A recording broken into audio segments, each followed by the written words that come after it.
साईं राम। आज मैं एक बहुत ही छोटा सा, बहुत ही ब्यूटीफुल सा एक्सपीरियंस आपके साथ शेयर करना चाहती हूँ। छोटी सी बात है बट बहुत बड़ी बात है मेरे लिए, क्योंकि लाइफ में हमारे साथ इंसिडेंट्स होते हैं, मिरेकल्स होते हैं, बहुत सारे मिरेकल्स होते हैं, पर हमें शेयर करना चाहिए, ज़रूर शेयर करना चाहिए। तो मैं ऐसे ही एक एक्सपीरियंस शेयर करना चाहती हूँ। कुछ वक्त पहले की बात है, जब मैं हॉस्टल में रहती हूँ, तो एक लड़की जिसको कि रेलवे स्टेशन जाना था, रेलवे स्टेशन हॉस्टल से करीबन 1 घंटे की दूरी पे है, तो उसके पास काफ़ी सारा सामान था और वो परेशान हो रही थी। जब मैं ऑफ़िस जाने के लिए मैं निकल रही थी, तो वो बहुत परेशान थी, ये लोगों से पूछ रही थी कि आपको कैब बुक करनी आती है क्या। उसको कैब बुक करनी नहीं आती है, तो वो परेशान हो रही थी। मैंने कहा कि अच्छा लाओ मैं कैब बुक करती हूँ, बट किसी कारण से मतलब जो भी लोग वहाँ पे उसकी हेल्प करना चाह रहे थे वो कर नहीं पा रहे थे, क्योंकि कैब बुक ही नहीं हो पा रही थी। और फिर मैंने भी ट्राई किया बट कैब बुक नहीं हो रही थी। 2-3 बार, एक बार मैंने बुक की भी बट वो कैंसिल हो गई। तो मुझे अंदर से बहुत दुख हुआ। मैं देख रही थी कि वो बहुत ज़्यादा ही परेशान थी, क्योंकि उसकी ट्रेन का टाइम हो रहा था, ट्रेन निकलने वाली थी।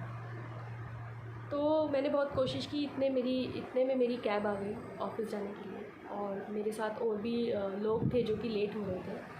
मैंने कैब वाले भैया को कोशिश भी की रोकने की, वो रुके भी, बट कैब जो है वो बुक ही नहीं हो रही थी। मैंने बाबा से कहा, मतलब अंदर ही अंदर मन में मैंने बाबा से कहा कि बाबा प्लीज़ इसकी हेल्प करो, ये बहुत परेशान है।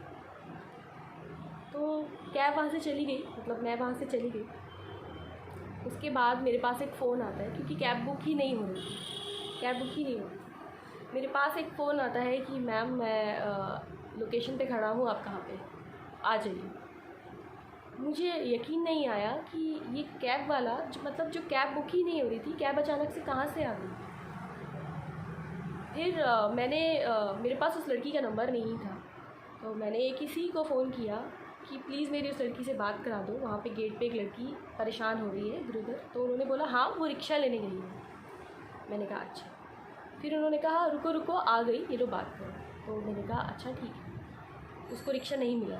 मैंने कहा वो कैब वाला वहीं पे खड़ा हुआ है, ये नंबर है, ये OTP है, देखो आप कैब में बैठो।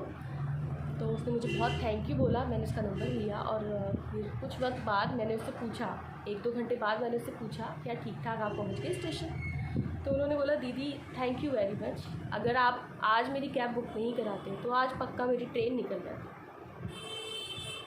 मुझे इतनी खुशी हुई कि मैं किसी के काम आई। सबसे बड़ी बात कि ये एक मिरेकल था कि कैब जो बुक ही नहीं हो रही थी, अचानक से कैब कहाँ से आ गई मैं खुद नहीं जानती। मैं खुद बहुत शॉक थी इस चीज़ को लेकर। और जहाँ तक मैंने वहाँ से कई बार कैब बुक भी करी थी, तो कैब वाला हमेशा लोकेशन पूछता था कि यहाँ कैसे आना है। उस दिन कैब वाला लोकेशन पे आके फ़ोन कर रहा था। ये बहुत ही मेरे लिए तो बहुत बड़ी घटना थी। मतलब घटना कहेंगे या एक्सपीरियंस जो भी कहेंगे, हाँ एक बहुत बड़ी चीज़ थी कि पहली बात तो उस लड़की की हेल्प हुई, और दूसरी बात जो कैब बुक ही नहीं हो रही थी, अचानक कैब वाला कहाँ से आ गया मैं खुद ये चीज़ नहीं जान पाई। लेकिन मुझे खुशी बहुत हुई कि वो लड़की टाइम से रेलवे स्टेशन पहुंच गई और ठीक ठाक ट्रेन में बैठ गई, नहीं तो उसकी ट्रेन सच में छूट जाती। उसने मुझे बहुत थैंक यू बोला। मैंने बाबा को बहुत थैंक यू बोला कि बाबा थैंक यू, आपने कैब भिजवाई उस लड़की के लिए, ये बहुत अच्छी बात है कि मैं उसके काम आई। तो मैंने इस एक्सपीरियंस अपने पापा से शेयर किया, तो उन्होंने मुझे बताया कि जब हम दिल से किसी की हेल्प करना चाहते हैं ना, तो सच में ईश्वर भी हेल्प करता है। अगर आप नहीं कर पा रहे हो, कुछ अड़चन आ गई है, तो वो ईश्वर भी हेल्प करता है, क्योंकि आप सच्चे दिल से किसी की हेल्प करना चाह रहे हैं। तो यही है कि हेल्प कीजिए, कल को आपको भी ज़रूरत पड़ेगी तो ईश्वर आपके लिए ऐसे ही हेल्प भेजेंगे। ठीक है, तो नमस्कार, जय साईं राम।